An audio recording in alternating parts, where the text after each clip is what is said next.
Je m'appelle Stéphanie de Touris, j'ai 41, bientôt 42 ans. J'habite Marseille et j'ai créé un lieu dédié au changement et à la transition. Après le bac, j'ai préparé le CAPES d'anglais. Je voulais être prof d'anglais depuis que j'avais 9 ans. J'ai enseigné quelques années en collège. Et puis j'ai réalisé que j'étais plus à ma place, plus épanouie, au bout de 14 ans d'enseignement, et que j'avais envie d'autre chose.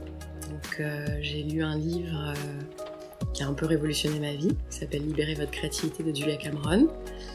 Ce bouquin m'a invitée à écrire tous les matins, et c'est dans le cadre de cette écriture, de ces pages du matin, que tout est remonté à la surface et que j'ai pris conscience de certaines choses, dont la première, que j'étais plus à ma place. La deuxième, je ne savais pas ce que j'allais faire, mais j'étais sûre que j'allais démissionner, parce que ça me rendait pas heureuse, et que je pouvais pas attendre les vacances pour l'être. Et 3, ça a laissé de la place, en fait, pour qu'une vieille idée, que je considérais pas comme un projet, mais juste une idée, est remontée à la surface.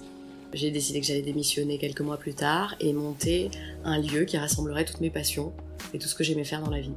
Et donc j'avais envie d'ouvrir un lieu qui serait à la fois un resto, un lieu de vie avec des canapés, des fauteuils, un espace créatif, une galerie d'artistes, de créateurs, un lieu de concert et un lieu de rencontre, voilà, pour la population marseillaise. On m'a déjà au départ pris pour une folle, quand j'ai voulu quitter l'éducation nationale. On m'a dit que j'étais folle, que j'avais le confort, la sécurité, que je me rendais pas compte de la difficulté à l'extérieur, de la crise, que la vie c'était pas rose tous les jours, que c'était normal de pas être épanouie tout le temps, etc. Donc on m'a pris un peu pour une folle. Seulement, j'en reviens à ce que je disais un peu tout à l'heure, à ces pages du matin que j'ai écrites pendant 3-4 mois, qui m'ont permis de me reconnecter à moi, à ma propre voix intérieure, d'observer quelles avaient été les voix et les influences que j'avais reçues toute ma vie, de faire la part des choses et de reconnaître que ce qui vibrait en moi, c'était cette voix-là, la mienne, intime, personnelle. Et que je ne m'étais jamais sentie autant à ma place et autant en confiance qu'après ces 3-4 mois d'écriture où je me suis dit que j'allais démissionner, que j'allais créer un projet autour de mes passions et que j'étais sûre que j'allais faire ça. Donc c'était le chaos à l'extérieur. Je me séparais également du père de ma fille, je démissionnais et en même temps je m'étais jamais sentie aussi sereine et confiante à l'intérieur.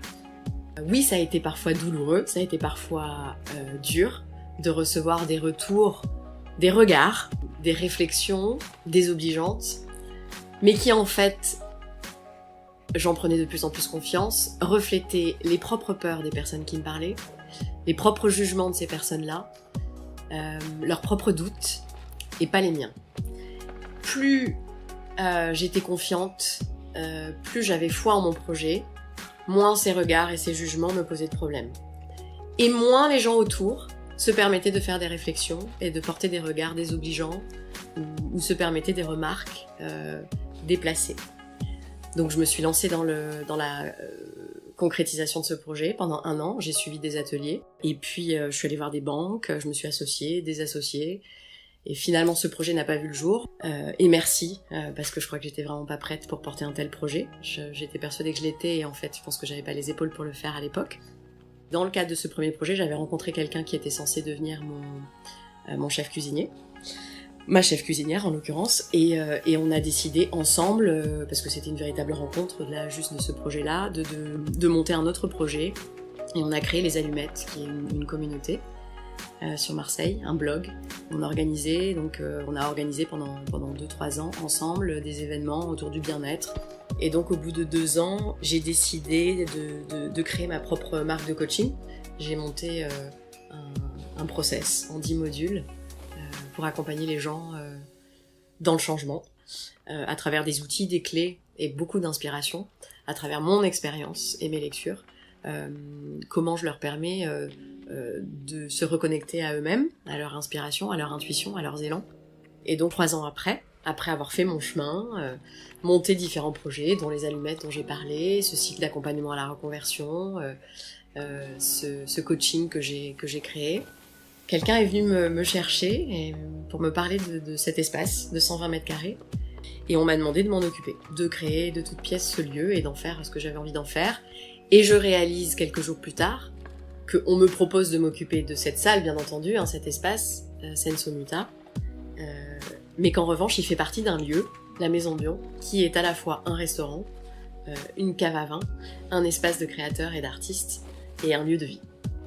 Et donc ça, c'est un autre phénomène que j'ai découvert depuis quelques années, qui s'appelle la loi de l'attraction, qui fait que quand on est aligné avec ce qu'on a envie de faire, et qu'on pose des intentions fortes à un moment donné, sans savoir vraiment quand ça va se produire, ces graines-là qu'on a posées nous permettent finalement d'attirer à nous quelque chose qui correspond vraiment à ce qu'on avait envie de faire au départ. Senso Muta aujourd'hui, c'est donc un lieu dédié au changement, à la transition. C'est un lieu où sont organisées des conférences, des rencontres, des workshops, des ateliers, des masterclass autour d'une thématique en lien avec le changement par mois. J'ai eu des peurs sur mon chemin, mais pas d'entreprendre. J'ai des peurs qui sont remontées à la surface, dont j'étais pas consciente au départ, dont la peur de manquer, la peur de manquer d'argent, la peur de l'insécurité, ça oui. Mais je pense qu'au départ, j'avais une sorte d'inconscience. C'est-à-dire que quand j'ai décidé de démissionner et de me lancer dans le projet dont j'ai parlé pendant 1 an, c'était complètement inconscient. C'était complètement inconscient. Moi, j'avais une phrase au début qui m'animait, qui me portait, c'était « sauter, le fil apparaîtra ». Et j'y croyais tellement, j'étais tellement portée par ça, j'étais tellement en ébullition à l'intérieur, après avoir compris qu'on pouvait être, faire et avoir ce qu'on voulait dans la vie, et qu'en fait on était créateur de nos vies, et réalisateur, et pas victime, que ça m'a donné une puissance incroyable, et que j'étais persuadée que je pouvais le faire et que je pouvais y aller. Pourquoi est-ce qu'on travaille ? Moi, je crois qu'on travaille parce qu'on a besoin de créer, d'être actif, de faire, d'imaginer, de donner vie à, de donner matière à. Et peut-être qu'aujourd'hui, le travail, pour moi, le monde de demain sera constitué de gens qui sont à leur place, qui ont confiance en eux et qui font une activité qui permet à la fois de leur faire du bien, de faire du bien aux autres et de faire du bien au monde. Si chacun suit son intuition et son inspiration aujourd'hui et reste connecté à ce qu'il est en profondeur, je pense que le monde de demain sera constitué d'autres entrepreneurs qui créeront un monde plus harmonieux. Qu'est-ce que la réussite d'une vie ? Vaste question. Très personnelle. Qu'est-ce que c'est que pour moi que réussir ? C'est la seule question qui vaille. Il n'y a pas de définition globale à donner. Moi, je me pose avec moi, qu'est-ce qui me convient, qu'est-ce qui est juste pour moi, de quoi j'ai envie, qu'est-ce que je vibre, de quoi je rêve, qu'est-ce qui me fait du bien, comment j'ai envie de vivre, qu'est-ce que c'est que la réussite pour moi ?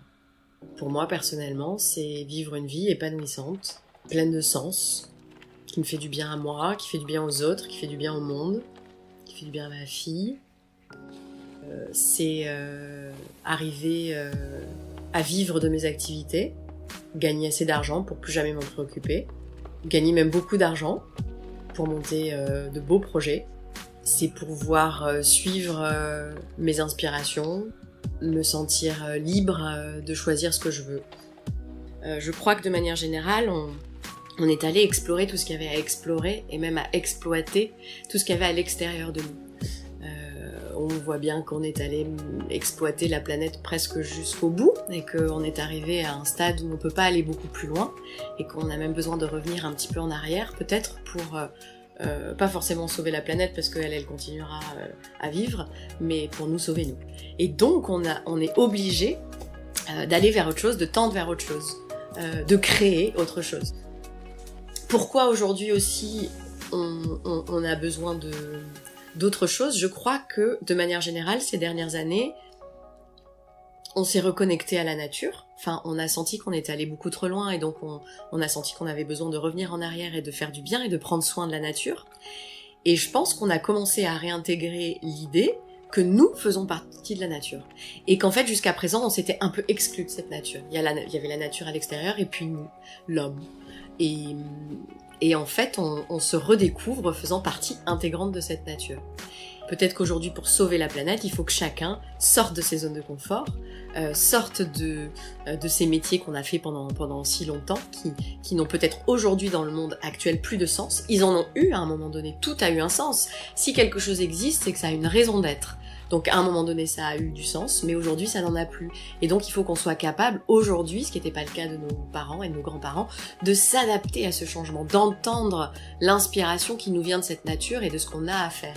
Parce qu'aujourd'hui, la planète, elle a besoin de nous, elle a besoin de gens qui créent et qui se font confiance et qui osent créer les projets qui demain vont permettre à la nature de reprendre ses droits et à la planète d'aller mieux.